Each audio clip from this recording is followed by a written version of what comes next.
Dün akşam Mert Ramazan Demir'i arkadaşlar, gazeteci arkadaşlar biraz sorguladılar. Mert Ramazan Demir bazı sorulara cevap verdi, bazılarını geçiştirdi. Konuşacağız ve bu arada Afra ile ilgili bir gün evvel, hayır dün İpek'le konuştuğumuz o yazın Afra ile sinema filmi projesiyle ilgili de bir ipucu verdi. Mert Ramazan Demir. Konuşacağız. İpek'i canlı yayına bekliyorum şu anda. İpek son hazırlıklarını yapıyor. Hepsini soracağız İpek'le. Canlı yayına İpek Canbulat geldiği zaman akışımız normal şekilde devam edecek. İpek bana diyordu hadi Bilal abi başlayalım diye. Şimdi kendisi yok. Peki bana selam veren dostlar, Bahtiyar merhaba. Servin işi sağlam, hoş geldin Servin. Nasılsın, iyi misin? Merhaba Bilal diyen arkadaşım, okuyamıyorum ismini. Sema Aygen burada. Peki Çiğdem Aslan Argun burada. İpek yayında olacak İpek. İpek son rötuşlarını yapıyor herhalde arkadaşlar. Sizi daha fazla bekletmemek için ben girdim yayına. İpek gelecek. Sizi görmek çok güzel diyen arkadaşıma da buradan öpücük gönderiyorum. Teşekkür ediyorum. Müjgan burada. Merhaba Müjgan. Ya, Osman nasılsın? Osman Ulusan. Ruksara, dostlarım hepsi geldiler. Servin değil mi? Servin. Teşekkür ederim. Ben de iyiyim Servin. Banu Kabaş. İpek gelmek üzere. Hadi İpek gel artık. Lydia, bonjour Lydia. Maria. İpek de geldi. Maria da hoş geldi. Welcome Maria. İpek de geldi. İpek'i de çağırdım. İpek de geldi. İpek de aramızda arkadaşlar. İpek de geldi ve yayında. Merhaba ama henüz de diyor. Ama yani İpek bekletmeyeyim dedim arkadaşları. Teşekkürler. Neyse biliyorsun astrolistler geç gelirmiş. Evet. Bu canlı yayın için teşekkür ederim diyor Zeze. Ben Libya'dan yazıyorum diyor. Peki Libya'dan bize katılan arkadaşımıza da hoş geldin diyoruz. Gülseren de burada. Bella İpek diyor. Bella İpek. İpek'i çok beğendiler. Çiğdemcim canım benim diyor. Çiğdem'e Banu.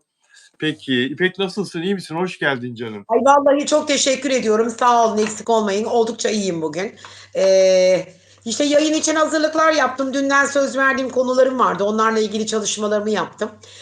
Teşekkür ederim Nizgin Hanım. Sağ olun. İpek Hanım sizi görünce mutlu oluyorum diyor. Ben de açık konuşmak gerekirse sizleri görünce mutlu oluyorum ama biliyorsunuz normalde ben böyle alışkın yüksek yani 400-500 kişiyle yayın yapmaya ama biraz paylaşırsak, biraz beğeni yaparsak daha güzel olacağını ümit ediyorum yayının. Evet, yayını paylaşmanız, beğen yapmanız, bizi abone olarak izlemeniz çok önemli arkadaşlar. Evet. Bize katkıda bulunursanız daha da çok izlenir. Teşekkür ederim Çiğdem Hanımcığım. Sağ olun. Ruksara thank you. YouTube'un algoritması bizi desteklerse yayınlarımız daha da renkli olur, daha da bize şevk gelir. Daha güzel yayınlar yapılır ama diye. bak ne diyorlar? Ne diyorlar? İkiniz sözleştiniz mi diyorlar? Kombinleriniz aynı diyorlar.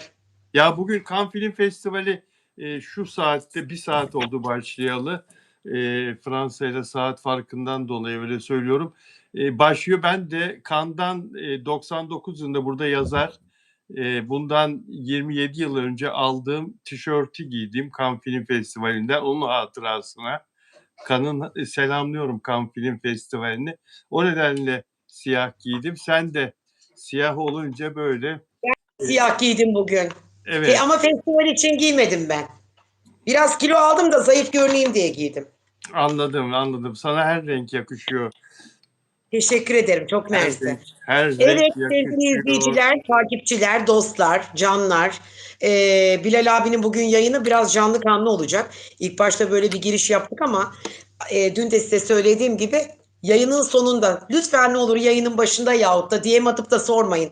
İnanın yorumlayacağım. Yazmışsınız 90 tane mesaj. Bugün güzel bir gün açıklamalarımı yapacağım.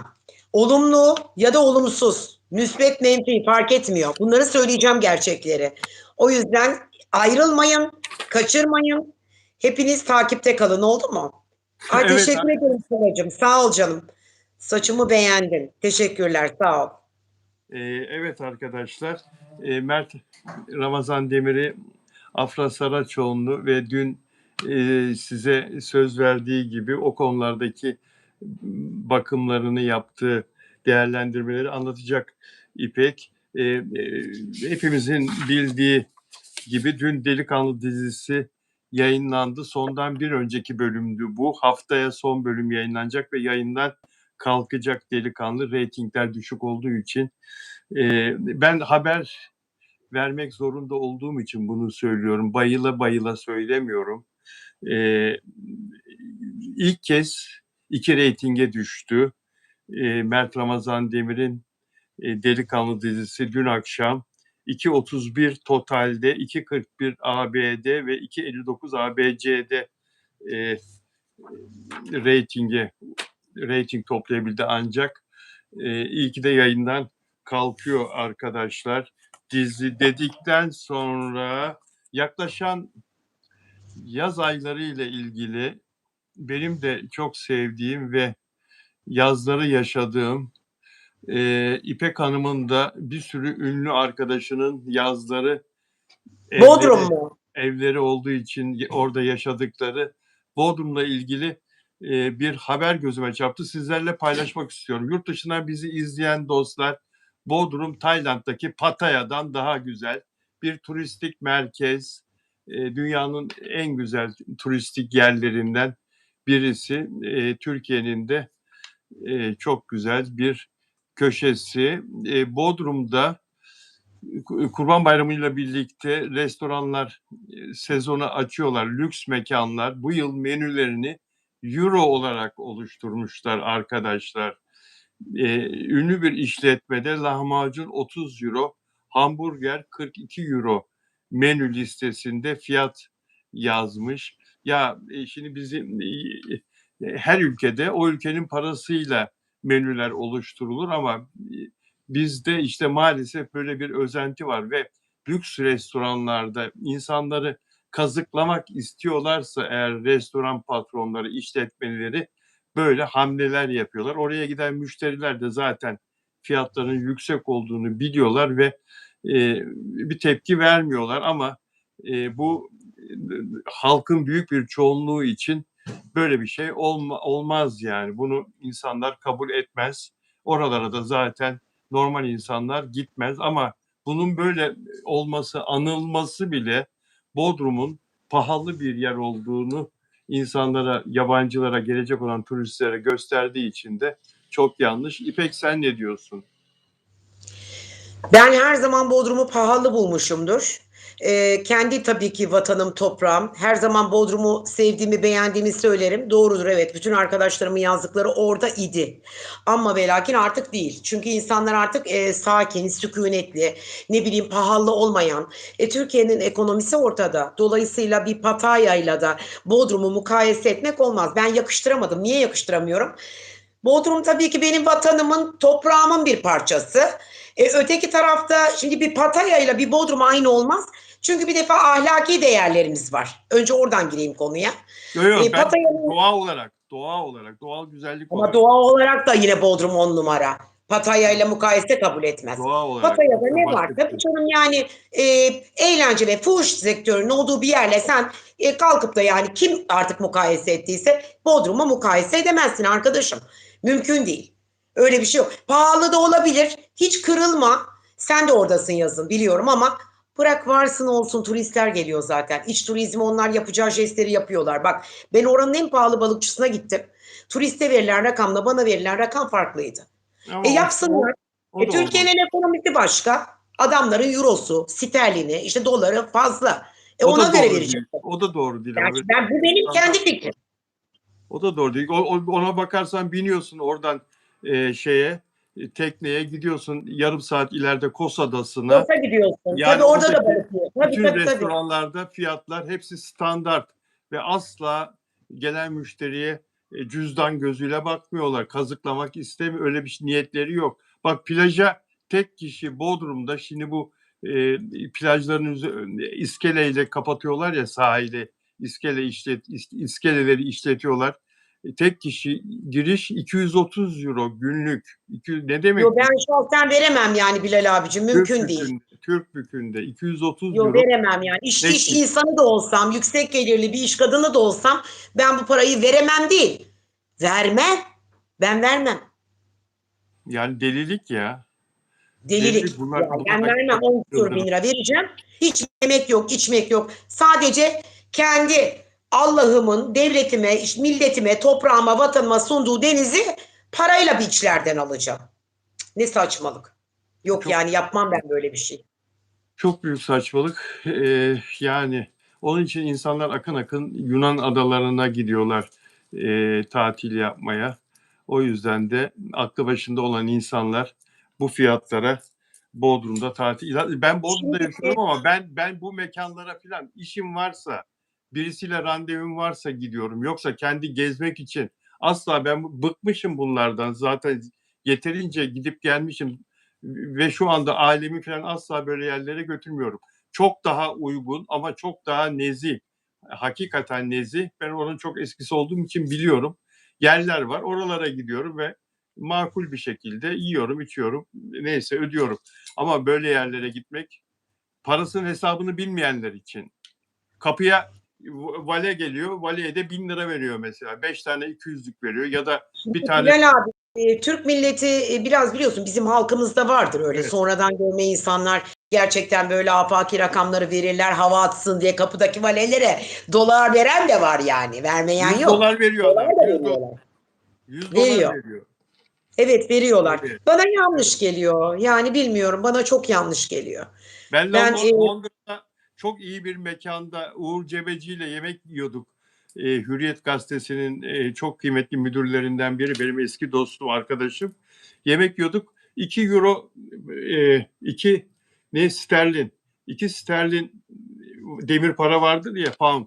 tamam, biliyorum. Hı hı. Bahşiş olarak çıkardım, verdim. Ne yapıyorsun dedi Uğur abi, Uğur Cebeci. Hayır Bilal dedi, bu çok fazla. Vermiş oldum dedim. Öyle deyince kızardım biliyor musun? Kızardım. Yani 2 sterlin çıkardım diye, verdim diye. Bana öyle tepki gösterince, o Londra'da benden çok daha iyi bilir orayı. Çok gitti geldi. Meğersem oranın raconu en fazla vereceksem 1 sterlin ya Bir da pound vereceksin. Doğru. yarısı ya da 50 sent. Yani Doğru. ki burada bizdeki görmemişler, görgüsüzler işi abartıyorlar. Yani onların çoğu da parayı nasıl kazandığı belli olmayan insanlar diye düşünüyorum. Bilmiyorum Bilal abi de yani şimdi Pattaya ile Bodrum'u hangi açıdan mukayese ettiklerini de anlamadım açıkçası. Yani Doğal ne yön? güzellik, doğal güzellik, doğal güzellik açısından. Yani orada da koylar Yani falan var ya, orada da yeşillik, koylar var ya, o açıdan evet, boş ver. var. Tayland'ın adaları var, doğru. Phi Phi Island var, işte ne bileyim, bir sürü bir yerler var. Ama tabii yine de ben yani Bodrum derim. Sen yine de ben de Bodrum diyorum. Ben toprağımı seviyorum ya, Bodrum derim. Ben Bodrum, Kıbrıs'ta da yaşadım. Orası da çok güzel bir ada. Bana doğru. sorsalar Bodrum'un mu denizi, Kıbrıs'ı mı, ben yine Bodrum derim. Tabii Bodrum'un denizi de güzel. Bodrum'un doğası da Kıbrıs'tan daha güzel. Kıbrıs'ta Yok yok, hiç mukayese kabul, yok yok yok. bozkır Yani hakim. Bozkır hakim. Kıbrıs'ın da ayrı güzelliği var tabii. Bodrum'un en önemli özelliği, bilmeyenler için ve bizim izleyen yabancılar için söyleyelim. Bodrum şu merkez. Şöyle arkadaşlar, yaklaşık 30 tane koy var Bodrum'un çevresinde. Hepsi birbirinden güzel. Hepsi bir Bodrum. Ben mesela Gündoğan koyunda oturuyorum. İşte Türkbükü koyu var. Yalıkavak koyu var. Turgut Gümbet var. Reis. Turgut, bir sürü, böyle 30'a yakın ve bunların hepsinin merkeze uzaklığı arkadaşlar yarım saat. her birinden Bodrum merkeze yarım saatte ulaşabiliyorsunuz. Allah orada öyle bir doğa yapmış, öyle bir harita oluşturmuş orada ve her bir koy bir cennet güzelliğinde. Sessiz, sakin deniz. Asla Portekiz'e gittim. Portekizler tarçın ısırdı beni. Portekizliler anlata anlata oradaki bir sahil kasabası var çok yakın. Lizbon'a. Lizbon'un çok yakın. Lizbon'a 20 kilometre. Hakikaten çok meşhur ve güzel. Beğendim yer olarak. Plajlarını falan beğendim. Evlerin yapısını falan beğendim.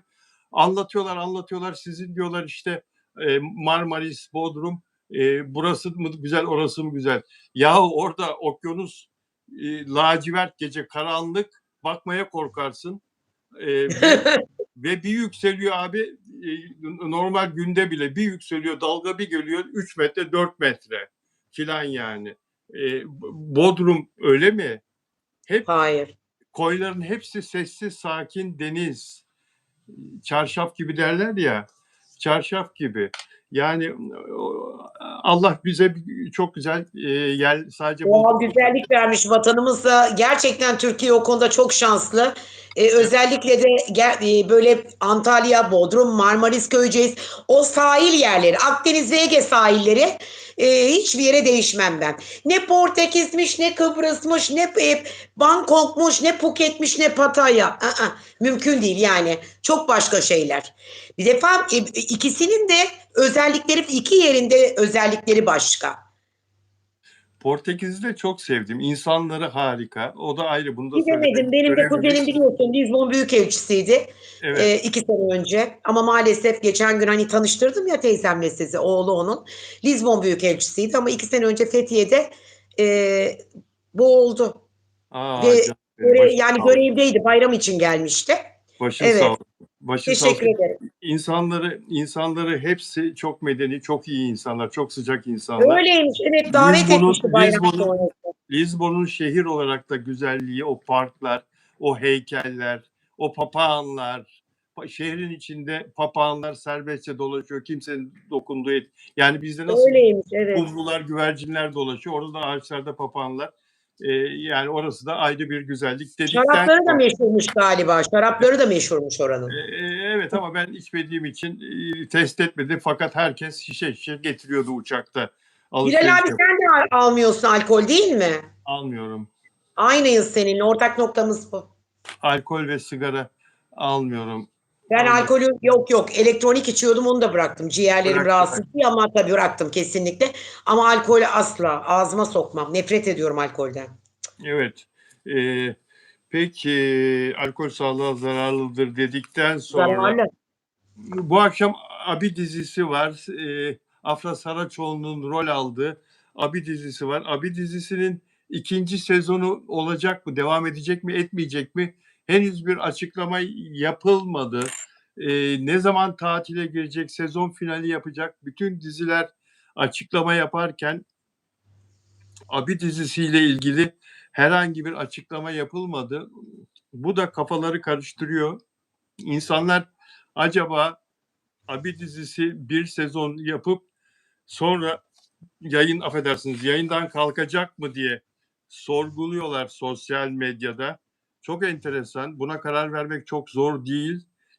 Sezon finali hangi bölümde yapılacak? Zaten şimdiden bellidir. Senaristlerle bir toplantı yaparsın yönetmenle ve buna karar verirsin.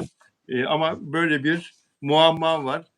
Peki söz açılmışken sezon finali yapacak diziler TRT1'de yayınlanan Cennetin Çocukları final kararı alındı. Ayvalık'ta çekiliyordu biliyorsunuz. Biliyorum. Hı hı. 4 bölüm sonra tamamen bitiyor. 32. bölüm yayınlandı dün. 36. bölümde bitiyor. Uzakşehir 61. bölüm yayınlandı ve 2 hafta sonra ikinci sezonu noktalayacak ve üçüncü sezonu da olacak Uzakşehir'in. Sezon finali yapacak 2 hafta sonra. Star Televizyon'un bu sene başlayan ve çok sevilen 7-8 reytinge ulaşan dizisi Sevdiğim Sensin 4 Haziran'da sezon finali yapacak. Tabii o da 3. sezonda, Eylül'de 3. sezona başlayacak. Ve Çirkin dizisi, Ajda Pekkan'ın da övdüğü, seyrettiğini söylediği, Derya Pınar ile Çağlar Ertuğrul'un rol aldığı başrollerinde haftaya sezon finali yapacak. Yeni başlamıştı bu dizi. Galiba 8. bölümdü. Tuttu dizi. 5 civarında reyting alıyor. 5,5-6'ya yakın tuttu ve o da 2. sezonunu olacak. Abi dizisini merak ediyoruz arkadaşlar. Öğrenen olursa lütfen benimle de paylaşın. Şu ana kadar bir haber gelmedi yapımdan. Sen Afra Abi Saraçoğlu... Abi dizisini mi soruyorsun? Baştan söyledim, artık hiç bu konuyla ilgili konuşmayayım. Hayır. Yani Afra Saraçoğlu'yla Kenan İmirzalıoğlu'nu sen her ne kadar uğursuzluk falan dedin ama yine de fena gelmediler değil mi? Tamam, fena gelmedi ama bir defa yaşları uygun değil. Görüntü itibariyle enerjisi bana uygun gelmedi. Tarih olarak o zaman da söyledim, bana enerji olarak uygun gelmedi.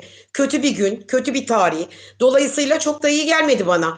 Ama sen dedin ki bana reytingleri çok yüksekmiş ilk başta. Ben ona da sakın Evet. yanlış anlama, seni tenzih ediyorum ama ben ona da inanmadım. Yani reytinglerinin yüksek olmasına da inanmadım. Bu reytinglerle ilgili de bir kafamda bir şeyler döndü. Ama sen de hiçbir Yani şey... bu insana soruyorum, hiç kimse beğenmediğini söylüyor. Nasıl Ama reytingi yüksek olabilir? sen de hiçbir şeye inanmıyorsun ya. İnanmıyorum, yani inanmadım. Yani 7,5 yapıyor, 8 yapıyor. Yani dizi Ay reytingleri Bilal gayet abicim, iyi ben yani. daha önce de anlattım yani. Gayet iyi yani. Gayet iyi, reytingleri gayet iyi. AB biraz düşük geliyor son haftalarda. Ama yani yayından kalkacak bir reytingi yok. Fakat başka bir şey Görüşürüz var. bakalım. Kalkar mı kalkmaz mı bakacağız. Ama Başka bir şey var. Başka bir şey var. Bir sorun var, bir şey var. Yani bir şey var çünkü açıklanması lazımdı şimdiye kadar. Ne zaman sezon finali yapacak? tamam, hadi açıklamadılar mı? Açıklamadılar. Yani Tamam. tatile ne zaman gireceğini açıklamadılar. İkinci Açıklamayacak sezon... çünkü zaten tutulmadı. Zank diye bitecek, göreceksin. Ya reytingi iyi diyorum sana. Sen Kenan İmirzalıoğlu'na ısınamadın sen. Yok, ben yani Afra'nın denk değil olmadı, o enerji olarak olmadı yani. Ben beğenmedim, bilmiyorum. Hiç kime sorduysam da kimse de bir kere izlemiş, ikinci bir defa izleyen yok. Şimdi dürüst olalım yani bu konuda. İzleyen yok. Mizgin de beğenmedim diyor. Fatma Kimse. izlemedim, Ve izlemem de arkadaşlar, diyor. chat yazar mısınız lütfen? Ay Yazın neler bakalım, yazıyor. beğenen var mı? Ümran Keleş diyor ki buruşuk Kenan'ı kim izlesin? Allah ya Ümran deme öyle ya. Ümran da öyle dedi. Bak, İpek herkes Hanım katılmıyorum diyor. Ben doğru söylüyor beğenmedim, diyor. bilmiyorum. İpek Hanım doğru söylüyor diyor. İpek'in bildiği bizden gizlediği bir şey var bu abi dizisiyle Ama her ilgili. şey söylenmez. Her türlü her yayında her şeyi söylemeyelim. Başımızı ağrıtmayalım yani. Peki yani Mert Ramazan Demir'e soru soramadılar. Dün akşam Cihangir'de, Mert'in evlerinden biri Cihangir'de biliyorsunuz. İlk Bir satın dakika, aldı. dur bakayım. Nurten Hanım demiş ki Evet, Bilal Bey ile İpek Hanım'ın 2 günden beri fikirlerine hiç fikirleriyle hem fikir değilim diyor. Uyuşmadı fikirlerimiz diyor 2 gündür. Neden? senle mi benle mi ikimizle mi? İkimizle de. Nurten Hanım yazmış. Niçin? Neden? Herkesin düşüncesi farklı olsun. Keşke öyle Ama olsun. öğrenmek istiyorum. Tabii ki eleştiriye son derece açık bir insanım ama öğrenmek istiyorum. Evet. Yani yazar herhalde hanımefendi. Abi Bilal Bey dünkü röportaj planlıydı bayağı. Planlıydı bayağı diyor. Evet. O konuyu konuşacağız biraz sonra. O konuyla ilgili ben ne diyecektim? Evet, Cihangir'de ilk satın aldığı ev Cihangir'de ve o evi boşaltacağı söyleniyordu ama boşaltmadı. Ve o evde zaman zaman yaşamaya devam ediyor. Dün gazetecileri oraya çağırdılar, Cihangir'e çağırdılar. Ve bu konuyu biraz sonra konuşacağız arkadaşlar. Planlıydı diyen e, dostumuz, arkadaşımız haklı o konuda. Seda Sayan döktürmeye devam ediyor arkadaşlar. Kadınlara öğüt vermeye devam ediyor. İpek Hanım'a soracağım. Seda Sayan diyor ki bir erkek karşına geçip sen benden daha iyisine layıksın diyorsa anla ki seni istemiyor. Gitmek Hemen orada istiyor. Hemen oradan uza diyor. Hemen uza diyor. Evet, doğru söylüyor. Gitmek istiyor. Bahane buluyor. Bir Ama kılıf yani buluyor. Bir şey siz uyduruyor. kadınlar da hiçbir şeyden memnun olmuyorsunuz ya. Ne desin adam? Tabii ki övmek için, methetmek için öyle bir cümle aklına Aa, gelmişse sen söyleyeyim. daha iyisine layıksın. Şimdi bir kadın olarak bir erkeğe, eşimize, Evet. sevgilimize bu kelimeyi sarf ettiğimiz zaman ne demek oluyor yani? Ona övgü mü vermiş oluyoruz? Yani ben Hayır. sana zaman Hiç zaman sen de ben de yanlışlar. birini buldum demek yani. İlla bu erkek için geçerli değil. Hani Hayır, yani şöyle. erkek kadına demiş Hemen niye değil. öyle anlıyor? Ya siz kadınlar ne kadar çok şüphecisiniz. Niye hemen öyle anlıyorsun? Ben sana zaman zaman yanlışlar yapıyorum, hatalar yapıyorum. Hatasız olmayı çok isterdim ama ben kendime de kızıyorum. Sen daha iyilerini, daha böyle hatasız erkeklere yani senin daha mutlu olmanı isterim falan anlamında söyleyip de sonra sevgilim diye sarılıp öper onu ya. Ne var bunda hemen öyle yani Sen arkasından bana yeterli öpmediği, değilsin demektir sarılmadığı ne bu. malum arkasından, sarılıp öpmediği ne malum. Şimdi konuş. Vallahi bu konunun piri Seda Sayan'dır. Seda Sayan bunu söylediyse üstüne de imzamı atarım, doğrudur. Çünkü bu konuda gerçekleri o bilir. Çünkü bu konuda hem antrenmanlı hem de çok evlilik yaptığı için bazı şeyleri biliyor. Yaşadıkları var. Tecrübeli. Öyle söyleyeyim daha doğrusu. Bu konuda tecrübeli. Bir de çok zeki kadın.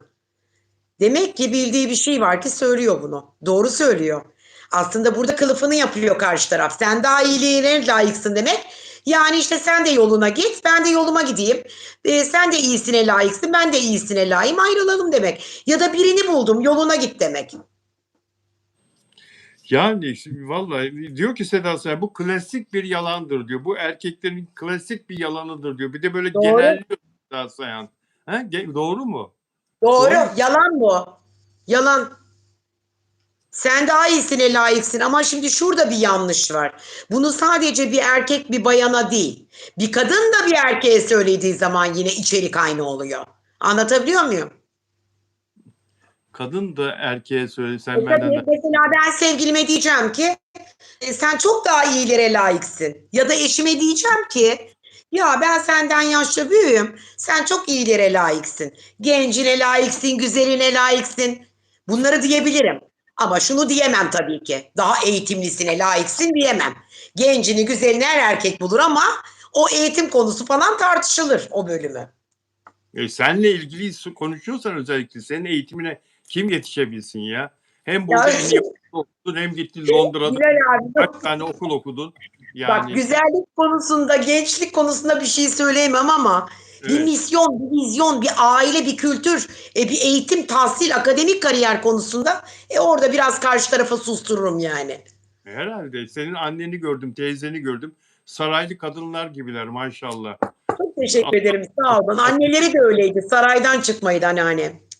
ya ne güzel. Vallahi öyleydi anneleri de. Öyle öyle öyle Çok güzel öyle. evlatlar yetiştirmiş gerçekten rahmetli anneannem. Allah rahmet eylesin.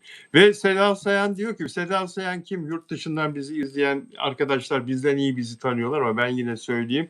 Kendisi 40 senedir zirvede televizyon yıldızı olarak e, aynı zamanda şarkıcı olarak da öyle.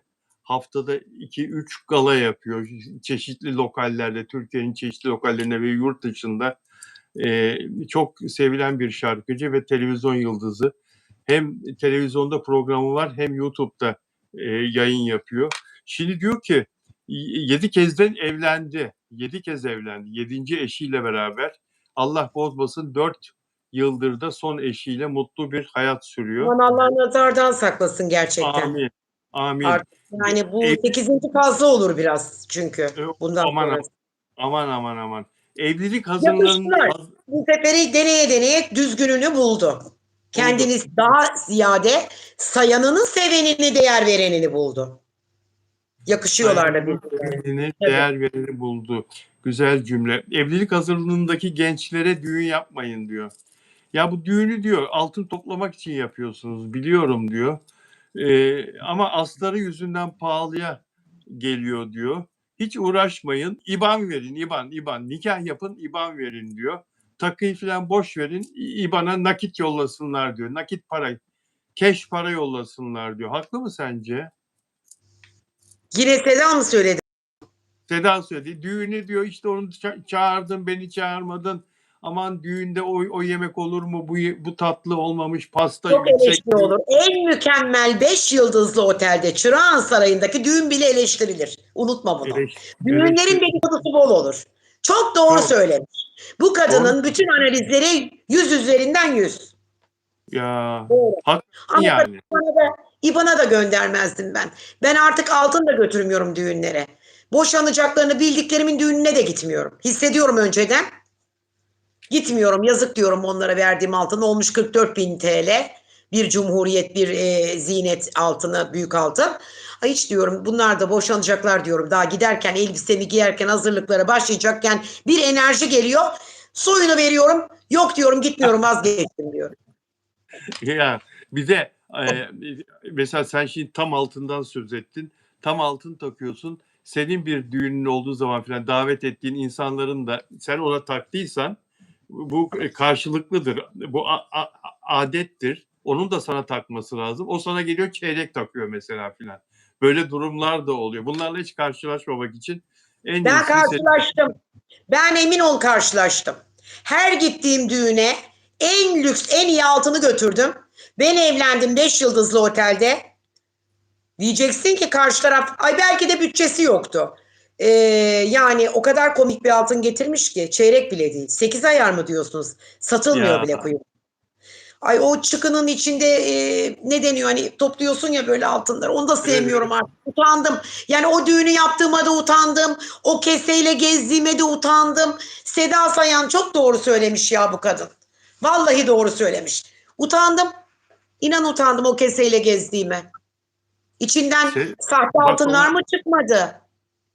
bana ne hatırlattın? Şebnem'le düğünümüzde 2009 yılında Günay Restoran'da, Şişli'deki Günay Restoran'da nikah ve düğün yaptık.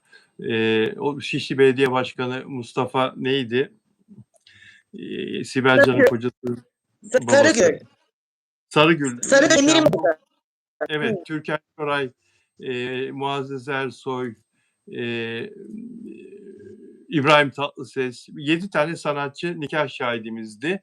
Ve salonda yine bir sürü ünlü vardı. Sibel Can'ı da nikah şahidi olarak davet etmiştim. Geç geldi o. Her neyse Seda Sayan bir gazeteci arkadaşımla haber yolladı düğüne. Boşandığı eşlerinden biri orada olduğu için orada olacağını bildiği için gelemediğini, onunla karşılaşmamak için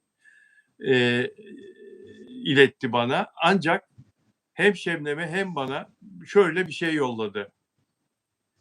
Kadındaki tok şeye baksana yani. Bu en büyüklerin de büyüğü yani daha böyle Beşi bir yerde mi gönderdi? yani yo beşi bir yerde değil tek ama Zinet çok o zinet. O cumhuriyetin de göğsü. Zinet o. Zinet al. evet, hem Şebnem hem bana onu yolladı. Çok büyük bir jest tabii yani. Gelmiyorum bir şey yollamama da gerek yok. O gazeteci arkadaşlar onun yapımcısı olan o zaman yaptığı televizyon programının yolladı. İsmi lazım değil. Çok ünlü bir az solist. Yanımızda bir Şebnem'in bir akrabası da sepet masaları dolaşırken o da o takı sepetini dolaştırıyor. Pembe bir kese içinde zinetini attı. Altın. Otele gidince onları istif ediyorsun, ayrı bir yere koyuyorsun. Ertesi gün işte bankaya, kasaya götürüp koyacaksın. O pembe neymiş bunun içindeki? Ne koymuş? Baktım sahte. Eğriliyor, teneke. Ve bunu Sana söyledim ya ben de 10 tane çıktı öyle.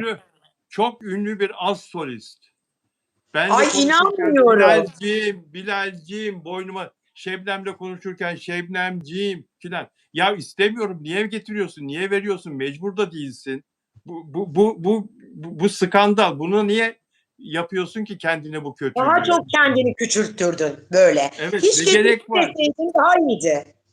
Bir de pembe keseye koymuş. Hani tam belli olsun gibi sanki. Ben onu nasıl unuturum ki? Ve merak edersin. Çok ünlü bir astrolist ne koydu, ne verdi sana diye değil mi? Hiç unutamıyorum. Onu hiç unutamıyorum. Ve Güzel abi, ben de o şekilde bu kişinin parası Türkiye'de başka bir sanatçıda olamaz, kazandığı para. Ne Seda Sayan'da, ne Ebru Gündeş'te, ne daha başka bir kadında. O kadar da malı mülkü dünyanın her yerinde falan olan birisi. İsim söylemem. ben Yani anladım. Sen söyle söyleme, ben lafı sen anladım. açtın. Lafı sen açtın. Tamam canım, ben Peki, anladım. Bana da öyle bir astrolist geldi düğüne. Anladın mı? Sülale boyu geldi bir de. Astrolist sülalesini getirdi düğüne, benim düğüne. 4-5 öyle mi? kişi birden geldiler. Anladın? Hiçbir şeyi takmadan gittiler. Takıp takmamaları da önemli değil. Bak, takmadı. Bir de ne dedi biliyor musun? Uçak otelde dedi, o yer ayırtırır mısın dedi. Ayırtırırım tabii ki dedim. 2 oda açtırdım onlara. Ama dedi, ben dedi normal dedi gelmiyorum. Business class uçmam lazım. Full yerler dolu, şurada dedim 3 gün kalmış. Daha önce söyleseydin hallederdim dedim. Tabii. Öyle de bir şey oldu işte, öyle de bir aramıza bir mesafe girdi. Bak, sende olanlar bende de var, merak etme. Ya evlenen insana destek olur, yardımcı olur. Sana bizini saldırmaya çalışıyor. Halbuki yani işte bu İBAN meselesi çok doğru Seda Sayan'ın. Çok Yani doğru. Doğru çok doğru. Doğru yani söylemiş. Doğru. dostunu şeyini sana yardımcı olmak isteyeni, istemeyeni, seni çekemeyeni, kıskananı öyle sınarsın yani. Her neyse. Şimdi Mert Ramazan Demir ve Afra Saraçoğlu konusuna geleceğiz de Cannes Film Festivali başladı. Oradan da görüntüler gelmiştir mutlaka. Yarın onu konuşuruz artık. Özgün Amal orada Cannes'da. O dünden gitti. Özgün Amal orada ve Hande Erçel Cannes'a gidecek. Hande Erçel yarın gidiyor Cannes Film Festivali'ne. Onun 4 yıldır e, işbirliği yaptığı, tanıttığı İtalyan mücevher firması için gidiyor. Kırmızı Halı'da geçen sene de o İtalyan mücevherlerini takmıştı. Kırmızı Halı'da. Yine o markanın mücevherlerini Cannes'da, Kırmızı Halı'da takmak için gidiyor ve bunun için de çok güzel bir para aldığı söyleniyor. Üçüncü gidişi Cannes Film Festivali'ne tanıtım için. Üçüncü senesi. İlk gittiği sene dün söylemiştim, dondurma tanıtımı. Alcida dondurmasının yeni çıkaracağı bir ürünün tanıtımı için gitmişti. Ve yarın gidecek, 16 Mayıs'ta dönecek. Şimdi senin konuşmayı çok istediğin, Ne ama sen ben öncelikle bir rahmet dilemek istiyorum birisine ya. Çok üzüldüm. Bu Mahallenin Muhtarları dizisinde oynayan bir çocuk vardı. Dün onun doğum günüydü. Bugün öldü, biliyor musun? öyle mi? Evet, Kimdi o? haberin yok mu? Kimdi o? Alp Balkan. Alp Balkan diye Aa, öyle öldü. mi? Öyle mi? Ya Allah rahmet Bak gerçek, eylesin. bak dinle beni. Ben de Dur onu galiba ben. magazinci oluyorum. Farkında mısın? Senin gibi duayen birine haber verdim. Bak, görüyorsun. Ya onu hemen not Ama aldım. bir Allah Arzu rahmet eylesin. paylaştı bunu. Arzu sayfasında paylaştı. Arzu Tamam, Altıntaş. tamam. Kuşum Aydan'ın en yakın arkadaşıymış. Arzu öyle herkesten önce haberler paylaşıyor. Arzu'nun sayfasını Arzu, takip et. evet aynen öyle sayfasında. 5 Arzu'yu takip dakika etsenize, 5 dakika magazin. 5 dakika magazin takip edin ve vefattan ben de bir vefat haberi vereyim. Banu Kalender'i kaybettik. Kendisi Türk müziği söyleyen bir hanımefendiydi. 40'lı yaşlardaydı henüz, fakat amansız hastalığa, kansere yakalanmış. Haberimiz olmadı. Vefatını bugün öğrendim. Banu Kalender'i. Ben de onu Sarışın bir kadın mıydı bu? Sarı saçlı. siz kadınlar saçlarınızı hep çeşitli renklere boyarsınız ya, sarı da oldu. Genelde sarıydı. Genelde sarıydı, evet. Minyon güzelce bir hanımdı. Sesi de çok iyiydi, çok güzeldi. Ben Allah biliyorum, rahmet ben eylesin. dün Instagram'da okudum ben bunu. Bu haberi gördüm. Evet biliyorum, genç, kanserden ölmüş galiba. Kanserden vefat etti. Ah ah ah. Çocuğu da varmış, doğru mu bu? Yalan Doğru, haber doğru, mi? doğru. Evet, Köpeği de varmış. ya Allah rahmet eylesin. Ne yapacaksın? Nur içinde yatsın. Dostlar, Ne kadar genç, ne kadar genç yaşta nasıl olur bu? evet. Bir dakikanızı rica ediyorum. Bir dakikanızı rica ediyorum. Bir dakikanızı rica ediyorum arkadaşlar. Evet. Ne yazık ki Ne yazık ki hayat hepimiz için öyle yani. Kimin ne zaman ne olacağı hiçbir zaman belli olmuyor.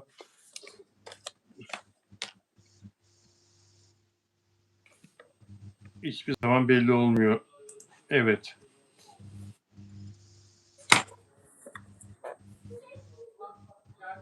Şöyle Banu Kalender OBS programını da kuracağım. Bir türlü kurmadım. Kurunca kendiliğinden bunlar ekrana gelecek. Hatırladın değil mi Banu Kalender'i? Sarışın mı diye sordun Ben ya. hatırladım fakat benim son resimlerini gördüğümde biraz çöküntü ve biraz da böyle bir tipte de bir değişim var. Yani bu ben hatırlıyorum, o taş bebek gibi bir kızdı. Taş bebek gibiydi. Allah'ım, nasıl genç yaşta böyle bir şey. Nur içinde yatsın, mekanı cennet olsun. Ne kadar üzüldüm. Amin. Amin. Amin. Amin. Evet. Star Wars Yıldız Savaşları başladı. İlk roundu Serenay Sarıkaya kazandı. İddialara göre Hande Erçel dünyaca ünlü Yves Saint Laurent markası Hande Erçel mi Serenay Sarıkaya mı hangisini çağıralım Türkiye'den düzenleyeceğimiz defileye diye İnan Kırdemir'e soruyor. Bu stilist hadiseyle parladı Türkiye'de. İnan Kırdemir yurt dışında yaşıyor. Londra'da daha ziyade İsveç'te zannedersem evi. Londra'da da markalarla sık sık görüşmeye gidiyor. O da ikisini de yolladığını söylüyor. İkisiyle ilgili de elindeki doneleri Yves Saint Laurent'e gönderdiğini söylüyor. Ve marka Serenay Sarıkaya'yı da karar kılıyor. Ve Hande Erçel buna çok sinirleniyor, kızıyor. İnan Kırdemir'le çalışmayı bırakıyor. Hem stil danışmanıydı hem marka danışmanıydı. İnan Kırdemir onun. Ve hayretler içinde kaldım. Ayşe Barın'ın yıllardır Ayşe Barın Hande Erçel'i parlatıyordu. Onun menajerliğini yapıyordu. ID İletişim. ID İletişim'le Ayşe Barım'la da ilişkisini kesiyor bu olaydan dolayı Hande Erçel. İkisini de takipten çıkıyor. Hem İnan Kırdemir hem Ayşe Barın'ı. Şimdi burada Serenay Sarıkaya'nın bir yanlışı var mı? Ya da İnan Kırdemir'in bir hatası var mı sence? Hayır, yok. Yok değil mi? Yok değil Hande'yi mi? Yani biliyorsun, çok severim. Ama Serenay'ı çağırmışlar ha? Serenay'da karar kılıyorlar. Tamam, Seren onda karar kıldılar. Hande delirdi. Çünkü Hande hep böyle hiç Hande'ye reddedilmeye gelebilen bir tip değil. Hande'nin böyle bir yapısı var. Daha önce ben o kıza bakmıştım. Bende doğum haritası da vardı. Bir şeyden dolayı bakmıştık. Hakan Sabancı'dan ayrıldığı dönem. Fakat o hiçbir hayıra gelemiyor. Eleştiriye gelemiyor. Öz eleştiriye açık değil. Ne bileyim, reddedilmeye alışkın değil. Böyle bir hali var Hande Erçel'in. Ama yani Serenay da iyi bir klasmanda. Anlatabiliyor muyum? Serenay da iyi. Yani neden böyle bir şey yaptı onu anlamadım Hande'de. Hande bak burada Hande kendisini ele verdi. Sana bravo. Hande Erçel'le ilgili bütün söylediklerinin hepsi tahminler bence tuttu. Hande Erçel uzun yıllar şimdi hala aynıdır. İnsan huyu değişmez. Kendisiyle ilgili olumsuz görüş bildiren, yorum yazan kişileri engeller. Engeller, direkt engeller. Ama bak ne Direkt dedim? engeller. Çünkü neden biliyor musun? Bak, bir gün bana hiç unutmuyorum. Onunla ilgili bir durum vardı. Hatta onun kıyafetlerini eleştirdik. Hakan Sabancı'dan ayrıldıktan sonra bir yapımcı mıydı? Bir yine medya camiasından varlıklı bir beyefendiyle birlikteydi. İsmini unuttum adamcağızın. O dönemde siz bana Hande Erçel'in doğum haritasını çıkartırmıştınız. Ben ona baktığımda yay burcuydu. Hiç reddedilmeye, refüze edilmeye, hayıra, öz eleştiriye açık değil. Ya bu tarz bir durumu var. Ona mesela olumsuz bir şey söyle, bunu kabul etmez. Çünkü onu orada kabul etmediler. Serenay'ı kabul ettiler. Onu mahvetti bu durum. Dolayısıyla karşı tarafa da tepkilidir. Bu duruma da tepkilidir. Kim bilir şu an kafasında neler neler dönüp dolaşıyor. Hande böyle birisi. Hande Erçel yine de Ama yine de güzellik bence açısından bana Hande mi Serenay mı desen ben Hande Erçel derim. Başka bir konsepte, yani kadın başka bir şeyde, kategoride. Özgüveni çok fazla. İnanılmaz, bir de biliyorsun Hakan'dan dolayı o markalara falan da alıştı. Her türlü dünyanın en iyi markalarını giyiyor. O yüzden dolayı ben Hande'yi çok severim. Ama tabii ki insan neden reddedilmeyi, refüze edilmeyi de kabul edecek. Bu hayatta her şey evet olumlu olacak diye bir kaide yok. Olumsuz da olabilir. Buna da alıştıracaksın kendini Hande'ciğim. Nelly de Manzano, hola. Hola Nelly de Manzano Evet, Destanci. ayrılmış, ondan da ayrılmış, duydum. Onur'dan da ayrılmış Hande. Hola. Hola Nelly de Manzano. Arjantin'den bizim dostumuz, arkadaşımız Caner Hola, biliyorum. Wanted, Caner Tuzcu Wanted, Karşıyakalı. Tebrik ediyorum Caner, seni ama yoksun burada. Caner yok Tebrik bugün. ediyorum. Yok Caner bugün, Tebrik, evet. tebrik ediyorum. Karşıyaka basketbol takımı dün gece bir mucizeye imza attı. Bursaspor basketbol takımıyla maçı vardı. Maçı kaybederse 52 yıl sonra basketbol liginde, Süper Lig'den bir alt lige düşecekti. 52 yıldır hep birinci ligde, hep yukarıdaydı. İlk kez düşüyordu. Düşmesi de %55-60'tı düşme ihtimali de. Karşıyaka'nın ve dün akşam son saniyenin de %1'i diyorlar. Atılan bir basketle düşmekten kurtuldu.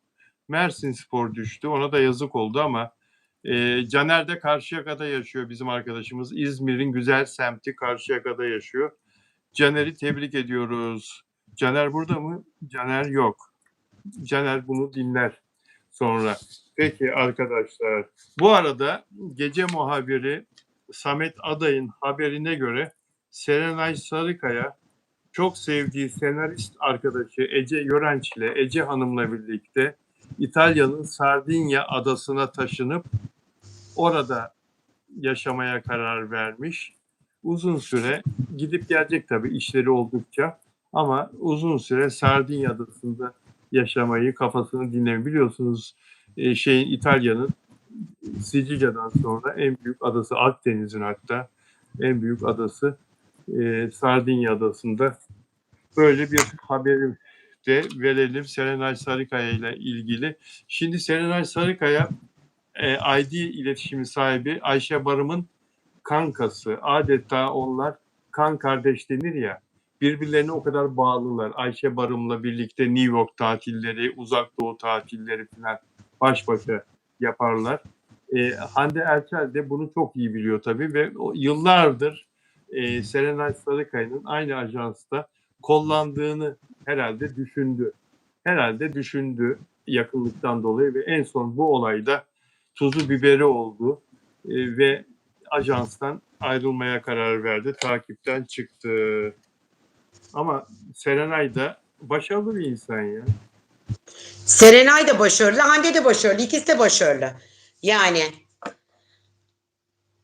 ama Serenay'ın, bir dakika, Serenay niye gidiyor İtalya'da o adaya? Yani artık orada yaşayacak mı? Kafasını dinlemeye yoruldu, yıprandı herhalde burada. Yaşayacak orada ama Yani ada bulamadı herhalde o ada. Evet, güzel bir ada. Yani evet, güzel bir ada. Doğal güzellikleri var, mavi denizi var, besberrak sahilleri falan çok iyi ama yani insanın vatanı gibi olmaz ki, niye oraya gitti? Başka bir yer mi yoktu ya da? Çünkü İtalyanlarla anlaşamaz o. Çok milliyetçi bir ırk. Anlattım ya ben. İspanyollar ve İtalyanlar inanılmaz milliyetçiler. Otelde, asansörde adam İngilizce biliyor. Soru soruyorum. Beni zorluyor illa onların dilini konuşayım diye. evet, ve Napoli'nin karşısında gibi görünüyor ama feribot var oraya. Feribotta da 15 saat yolculuk. Ya ne demek 15 saat yolculuk ya? Yakın gibi gözüküyor. 200 kilometre diyor. 15 saat yolculuk diyor. Bu feribotlar herhalde çok eski. Ama Serenay Sarıkaya gibi bir star o feribotlara mı biner ya? Değil mi? Doğru söylüyorsun. Bilmez Acun canım, feribotla özellikle yatla gider, tekneyle giderler. Giderler mi? bravo.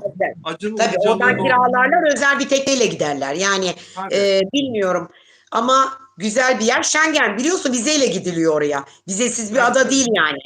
Hayır, Kos gibi değil. İtalya'ya gider gibi vize alıyorsun. Tabii Schengen tabii, alıyorsun. vizeyle gidileniyor. Öyle şey bir yer değil. Doğal güzelliği olan. Plajı meşhur. Acun, Bodrum sahili gibi bir yer. Özelliği de yok açıkçası. Bizim ülkemizin şeyi gibi değil, denizleri gibi değil yani. Acun'un teknesi gibi bir tekneye biner, kiralar oradan. Hop 1,5 saat oradasın değil mi?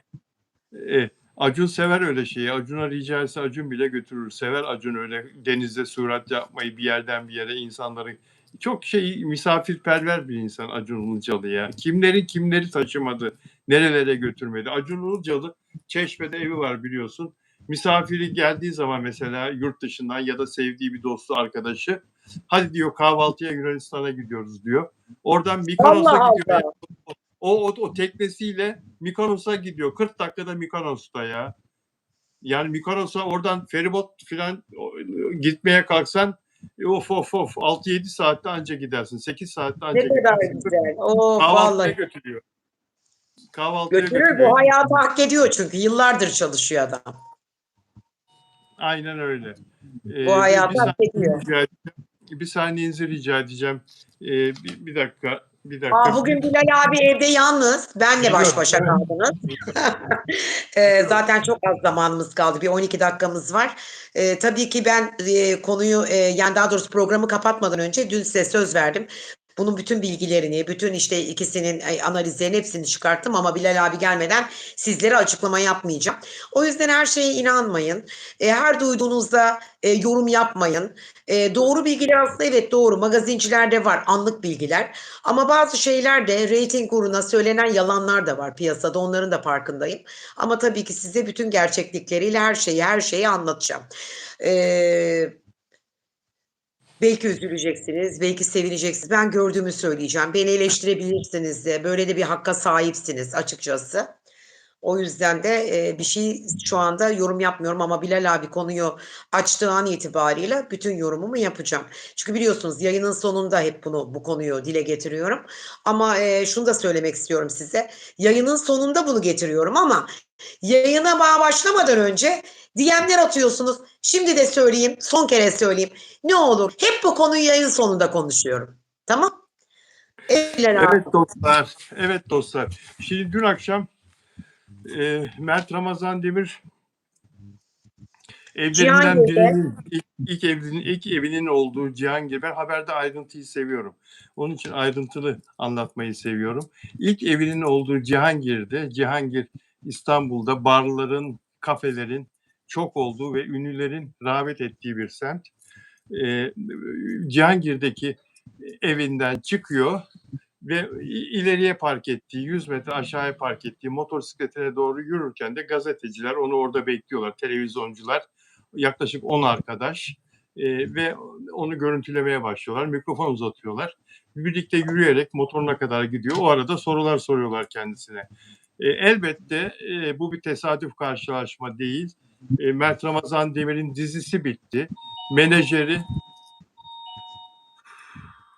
pardon, hiç bir önemli değil. dakika. Ben devam ettireyim bazı konuları. Evet, Ee, evet. Bekliyoruz şimdi Bilal abi anlatacak o. Ben de okudum. Ben de Twitter'da okudum. Ee, Yani işte görülmüş gazeteciler sormuşlar. Bir de bu arada tabii ki bunu da ben daha sonraki yayınlarda da size dile getireceğim ve anlatacağım. Çok enteresan bir şey ki zayıflık hiç yakışmamış Mert'e. Benle aynı fikirde olanlar var mı? Yani bu Mert'in o zayıflığı, bu aortları çıkmış, kemikleri çıkmış. Gerçekten hiç beğenmedim Mert'i. Ne olur kilo al Mert. Kilo al. Seni biz öyle tombik yanaklı seviyoruz. Hem enerjilerin azalmış. İyi de bir şey değil öyle biliyor musunuz çocuklar? Yani sağlıksız zayıflamış o. Bu bir diyet miyet yapmamış. Bu yememiş. Çalışmış belki yorulmuş ondan dolayı öyle olmuş. Bence kilo yakışıyor ona ya. Çünkü onun yüzü toparlak güzel, sağlıklı güzel. Ben onun şu haline zayıflığı hiç ona yakıştıramadım. Bak yine bu da benim fikrim. Yine de beni Evet. eleştirebilirsiniz. Her zaman söylüyorum. Ama zayıflık Mert'e yakışmamış. Buyurun Bilal abiciğim. Dostlar, market geldi. Evde kimse yok. Ben yalnızım. Peki şöyle, yani bu dizisi kaldırıldı ya ve Evet. sosyal medyada tabii Mert Ramazan Demir üzgün müdür, dertli midir? İlk kez başına böyle bir şey geliyor. Bütün bunlar hep konuşuluyor sosyal medyada ve Mert'in şu andaki durumunu toparlaması lazım menajerinin. Bize bir şey olmaz. bize bir şey olmaz. Dizisinin adı şeydeki dijitaldeki ama Mert'e bir şey olmaz. Mert yani böyle şeyler Mert için vızıltı, bir yol kazası. Bunu dedirtmek istedi menajeri ve gazetecileri oraya topladı. Mert de sanki hiç haberi yokmuş gibi orada tesadüfen karşılaşmışlar gibi yolda yürürken çocukların sorularına, gençlerin sorularına, muhabirlerin sorularına cevaplar verdi. Kendi istediği gibi şey diyor mesela yeni proje olacak diyor. Bu yaz belki yeni proje olacak diyor. Bir şey yapabiliriz bu yaz belki diyor. Bu da dün bizim konuştuğumuz konuyu doğruluyor. Afra Saraçoğlu'yla bir dizi proje, bir film, sinema filmi projeleri var. Onu tabii açmadan üstü kapalı olarak söyledi.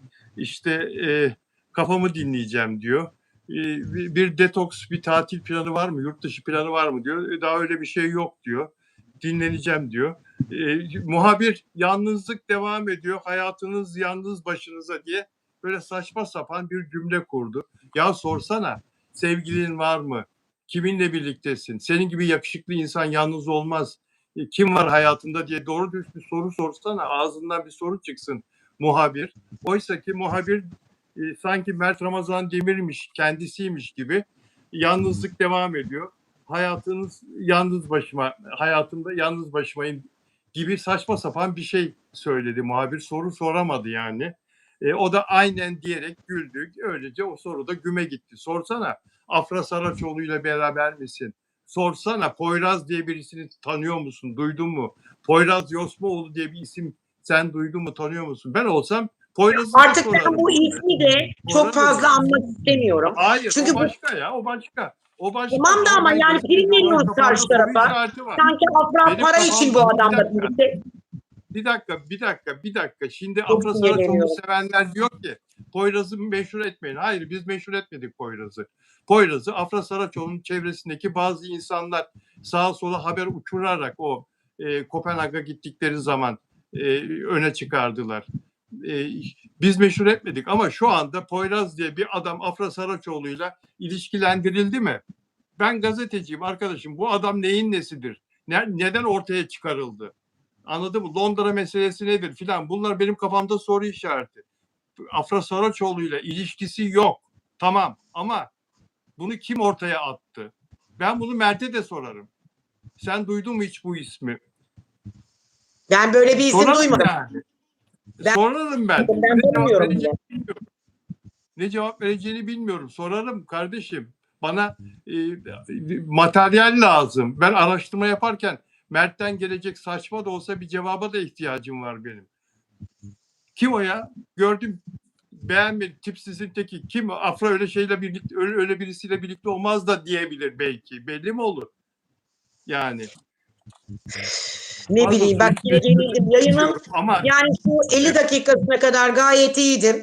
54. dakika bu adamın ismi anıldı. Yine böyle hakikaten kendimi iyi hissetmedim. Çünkü neden biliyor musun? Bir daha bak gerçekten küseceğim seninlere. Şu Poyraz'ın adını artık anma. Niye biliyor musun? Adam zenginliğiyle tanınmış. Ben bu adamı tanımıyorum. Kimdir? Ne iş yapar? Fabrikatör mü? Holdingi mi var? Nedir? Vallahi bilmiyorum. Hiçbir bilgim yok. Şimdi Afra bu adamla anılmış da yok bir yerde işte gitmişler de görülmüş de filan da pişman da. Burada ne oluyor? Afra'yı küçültüyorlar. Yani Afra paralı zengin. Ayol zaten bu Afra belki o adam kadar zengin varlıklı. Şu gencecik yaşta. Çünkü çalışıyor kazanıyor. Bak bugün Afra'yı temsilen şu markayı giydim. Bak Bilal abi gördün. Bak. Afra'yı temsil ediyor. Çünkü Afra bu markayı temsil ediyor. Ben Afracıyım. Dolayısıyla bu markayı giydim. Niye? Çünkü Afra bu marka Afra'yı çağırdı. Anlatabiliyor muyum? Onunla sözleşme yaptılar, tanıtımını yaptı. O yüzden dolayı. Ben Poyraz'la anılmasını istemiyorum. Gerçekten öyle bir şey yok zaten. Hurafeler, yalanlar, senaryolar, dolanlar. Ama tabii ki dün size söz verdim konu hakkında. Eğer müsaadeniz var ise yorum yapmak istiyorum bu konuyla ilgili. Buyurun. Estağfurullah buyurun. Teşekkür ederim Ebru'cum. Canım kız kardeşim. Sağ ol benim. Ebru da gelmiş. Neyse. Şöyle söyleyeyim. Şimdi dün size söz verdim. Ben baktım. Şimdi Afra'yla Mert'le alakalı olarak bir projenin olacağını söylemişler. Ve bu projenin de yakın bir tarih içerisinde olacağı söz konusuymuş. Şimdi Onur Akay arkadaşımı çok severim. Canım kardeşim benim. Söylemiş. Demiş ki böyle böyle duyumları hem magazinsel hem kendi bilgisini de kattığı yorumlarıyla birlikte böyle bir projeye imza atacaklarını söylemiş.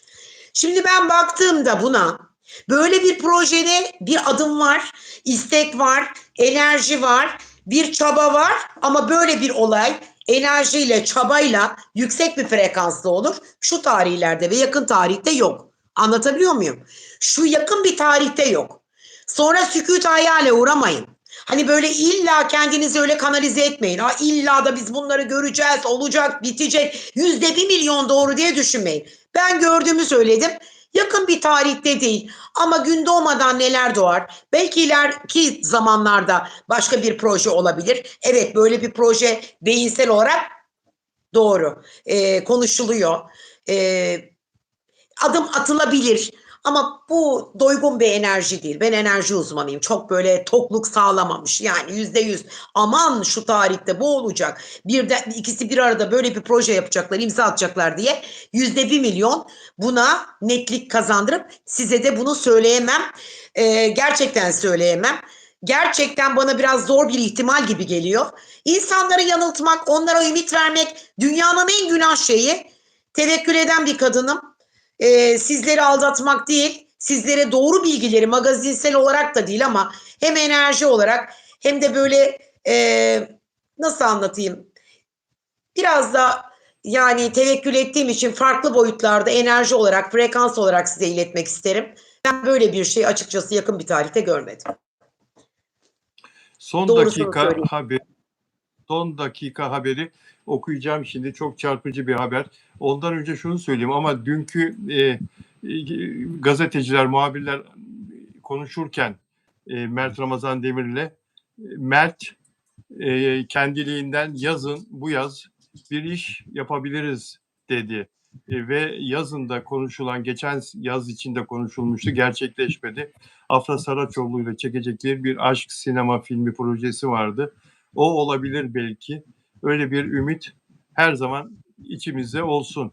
Ama sen yine dobra bir insansın. Sen yine fikrini Ben açıkça Bakın fikirlerini tarihler söyledin. uzun bir tarih değil. Yaz başladı zaten.